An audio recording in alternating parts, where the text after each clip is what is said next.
Your mother died, but her name still holds power over you. More power than you can possibly imagine. There's something Kathryn Kuhlman discovered about deceased mothers that can change your life. Today, something she never taught publicly. Something that goes against everything you believe about death and legacy.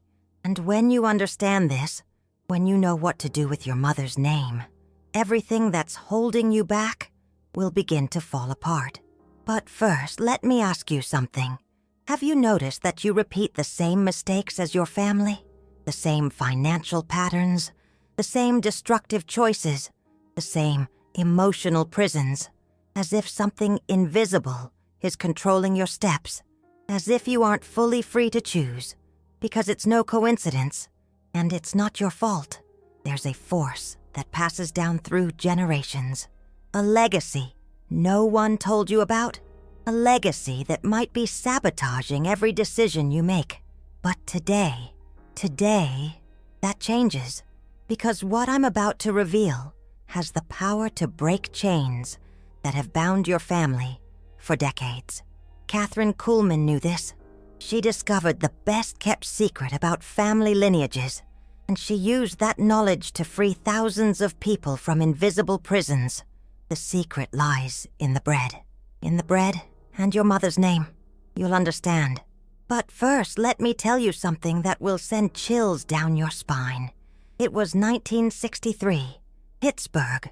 A desperate woman approached Kathryn Kuhlman after a service. She carried a story that seemed impossible.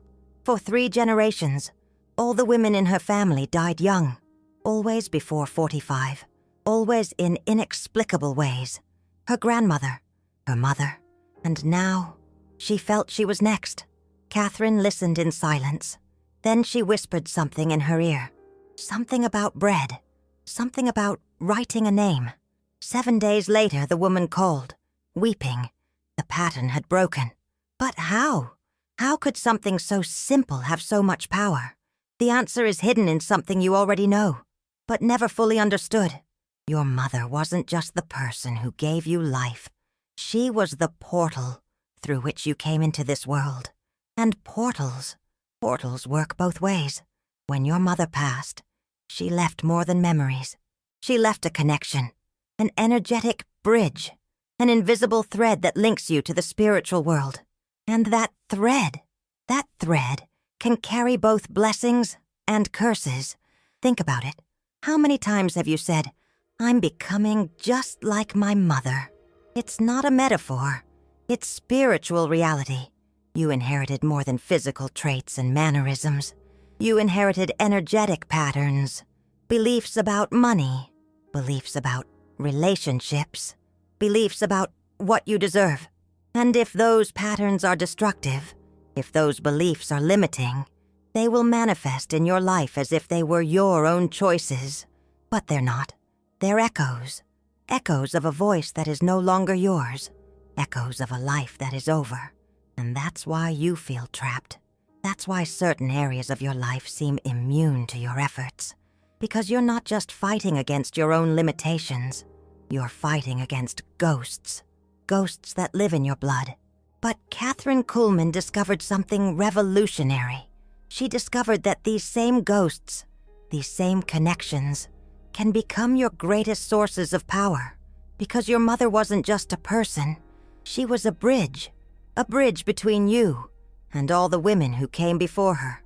And when you honor that bridge the right way, when you activate that connection the right way, something powerful happens. Destructive patterns break, curses are undone, and ancestral power begins to flow in your favor. The bread is the key. Bread has always been sacred, in all cultures, in all traditions, because bread represents transformation, dead grains that become life, inert flour that becomes sustenance. It's the perfect symbol of resurrection. And when you write your mother's name on the bread, when you do it with the right intention, you are creating a bridge between the world of the living and the world of the dead, a bridge that allows the positive energy of your lineage to flow to you, and for negative energies to be transmuted. But it has to be done the right way, with the right words, at the right time, because messing with spiritual forces without knowledge is dangerous. And that's why Kathryn Kuhlman kept this secret for so long, because in the wrong hands this power can do more harm than good. But you are ready. Otherwise, you wouldn't be here. Otherwise, you wouldn't have reached these words. Your spirit recognizes the truth when it hears it. And the truth is this: you don't have to carry your family's burdens forever. You don't have to repeat the mistakes of past generations. You can break the cycle. You can be the turning point in your lineage's history.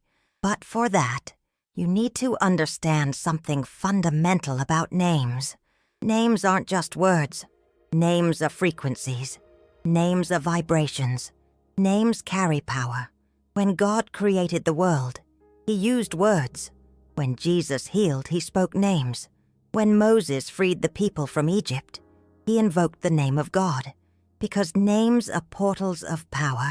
And your mother's name, the name of the woman who gave you life, is one of the most powerful names in your personal universe.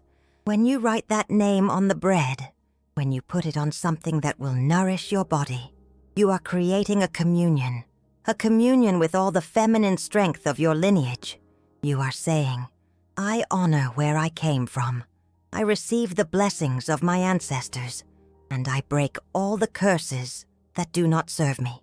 It's an act of power, an act of healing, an act of freedom. But let me tell you about Maria. Maria came to me 2 years ago. She was bankrupt for the 3rd time in her life. Whenever she managed to save money, something happened.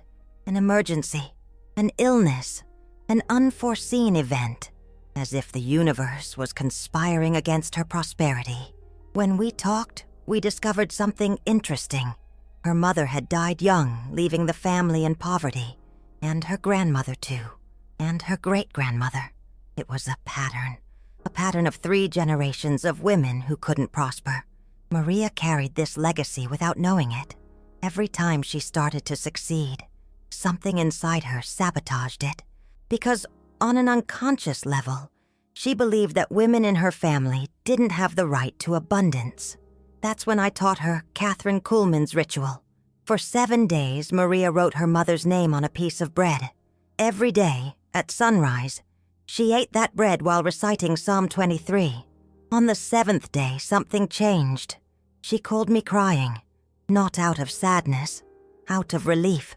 For the first time in years, she felt free to prosper, free to receive.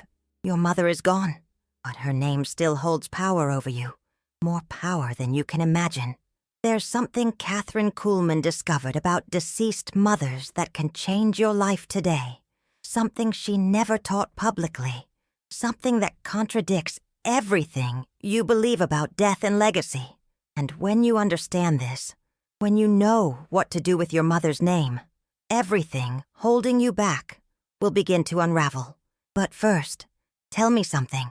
Are you ready to be more than your family history allowed? 3 months later, she had a new job. 6 months later, her first promotion.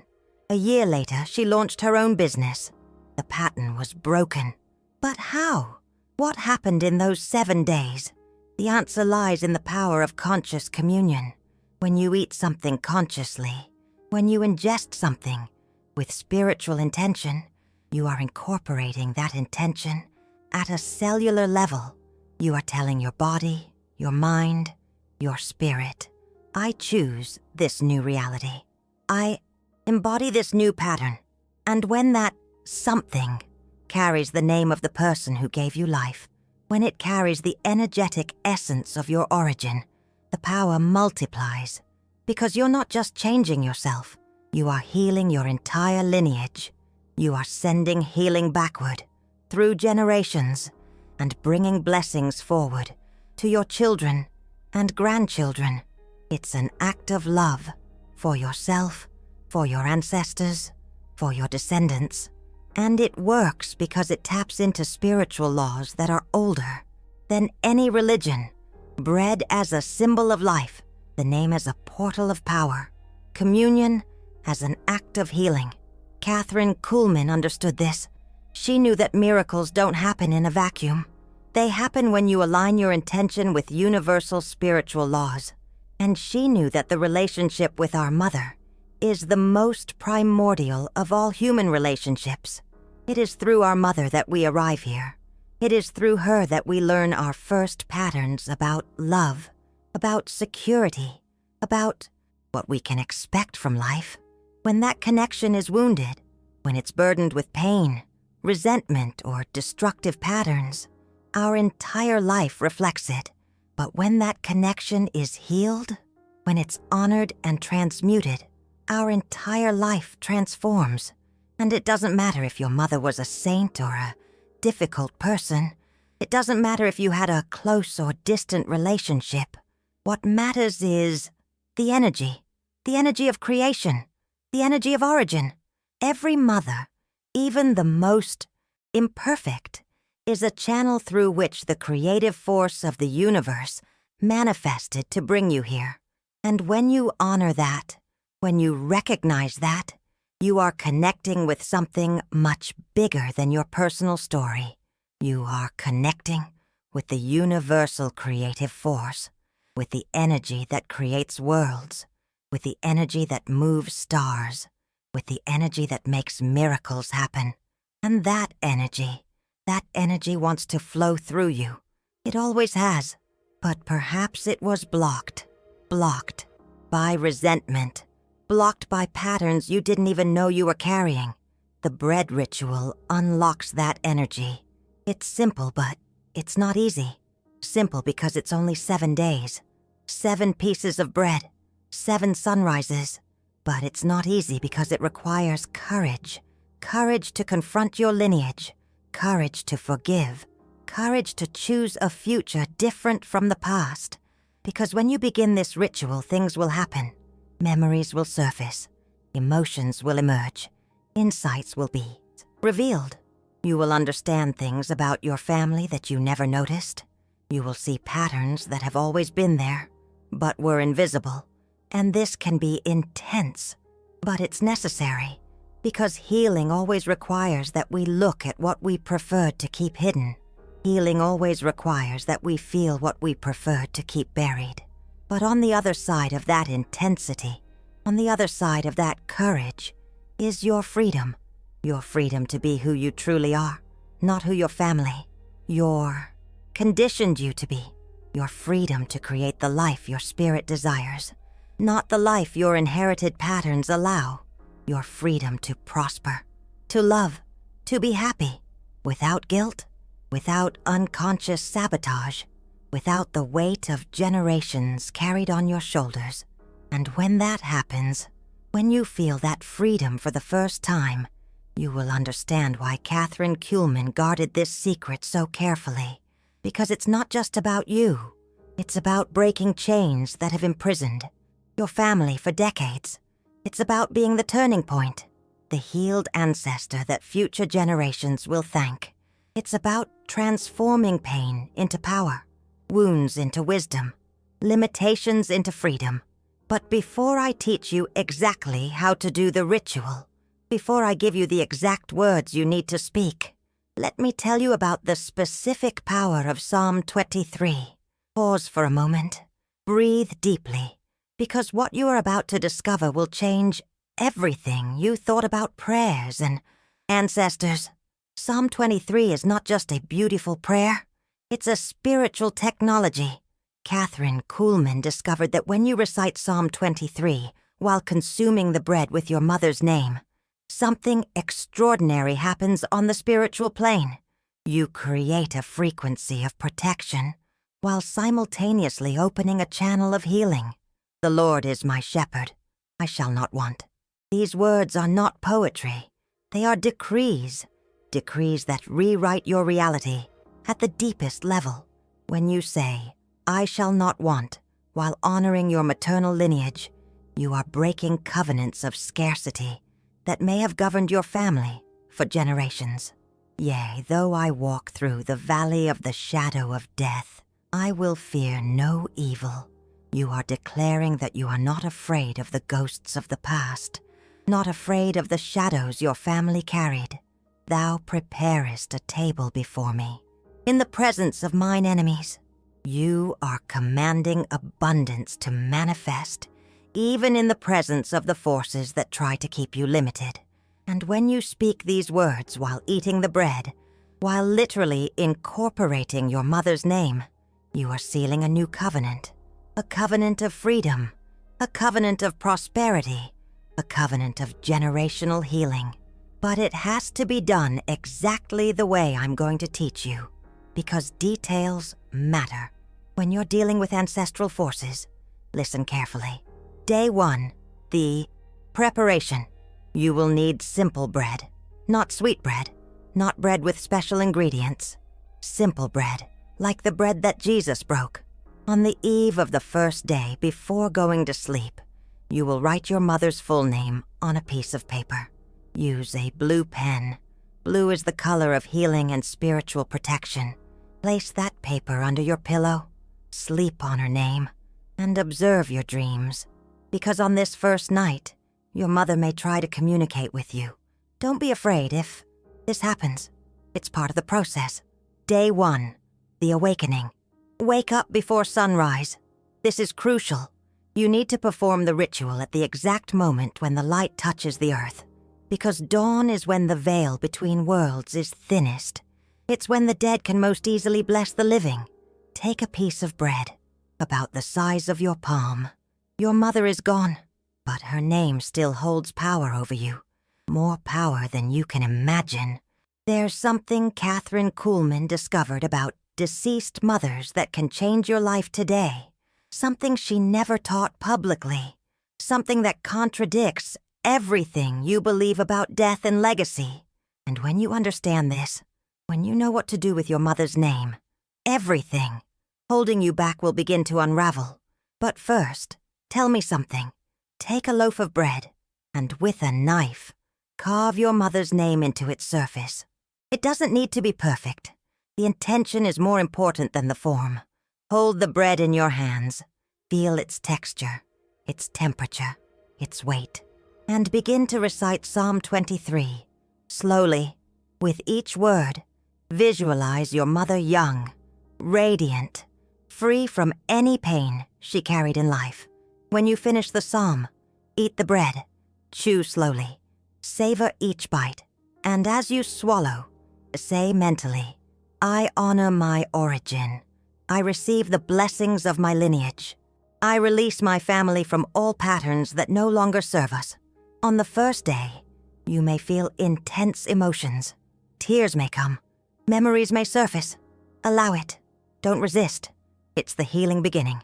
Day 2, the purification. On the second day, something different may happen. You may feel tired. You may have headaches. You may feel an emotional weight. This is normal. It's your energy adjusting. It's your vibration shifting. Do the ritual exactly as on the first day. But this time, after eating the bread, take a bath with coarse salt. The salt will cleanse any heavy energy being released. And before sleeping, give thanks. Thank your mother for choosing to be the channel through which you came into this world, even if she wasn't perfect.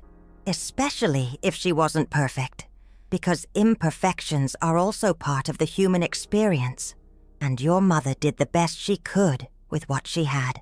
Day 3, the revelation. The third day is when the insights begin to arrive. You may understand things about your family you never noticed before. You may see patterns with frightening clarity. You may understand why certain things have always been difficult for you. Why certain areas of your life seemed blocked. During the third day's ritual, pay attention to the thoughts that arise as you chew the bread. Write down these thoughts afterward, because they are messages that your soul is sending to your conscious mind. And on the third day, in addition to Psalm 23, add this prayer. Mother, I forgive all that needs to be forgiven. I heal all that needs to be healed. And I release our lineage to a future of abundance and love. Day 4, the resistance. The fourth day may be the most difficult, because this is when the forces that want to keep you limited will try harder to make you give up. You may wake up without wanting to do the ritual. You may question if this really works. You may feel rushed, a sense of urgency to do other things. This is resistance. Resistance from old patterns that don't want to die. Do the ritual anyway, especially if you don't want to. And on the 4th day, while eating the bread, visualize chains breaking. Visualize shackles shattering. See yourself free. See your family free. See future generations free.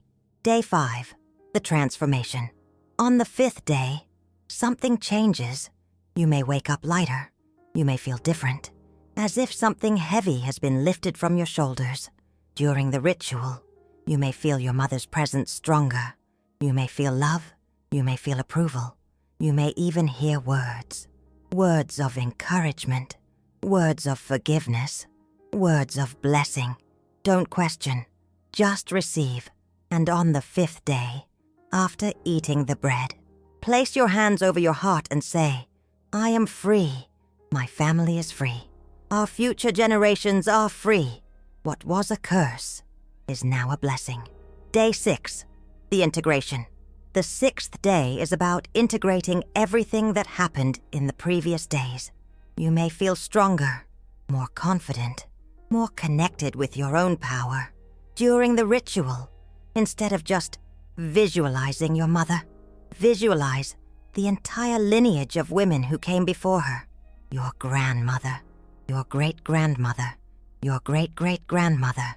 Visualize them all holding hands, sending love and strength to you, and feel that you are not alone. You never were. You have the support of generations of ancestors who want to see you prosper. Day 7, the consecration. The 7th day is the most sacred. It's when you seal everything that happened in the previous 6 days. Wake up even earlier, an hour before sunrise. Take a full bath. Purify yourself. Prepare for the most important moment. When the sun begins to rise, do the ritual one last time. But on the 7th day, after eating the bread, you will do something special. You will write a letter to your mother. A letter of gratitude. A letter of forgiveness. A letter of love. Tell her how you feel.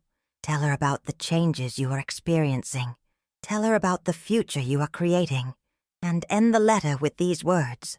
Mother, thank you for being my portal to this life. Thank you for the lessons, even the difficult ones. I promise to honor our lineage by creating a future of abundance, love, and freedom. May your blessings flow through me to all generations to come. Burn that letter, and as it burns, visualize all the smoke rising to where your mother is, carrying your words to her. What to expect after 7 days. In the days following the ritual, observe your life carefully. Opportunities may arise out of nowhere. People may appear offering help. Resources may manifest in unexpected ways. But also observe internal changes. You may feel more courageous to make decisions, more confident to pursue your dreams.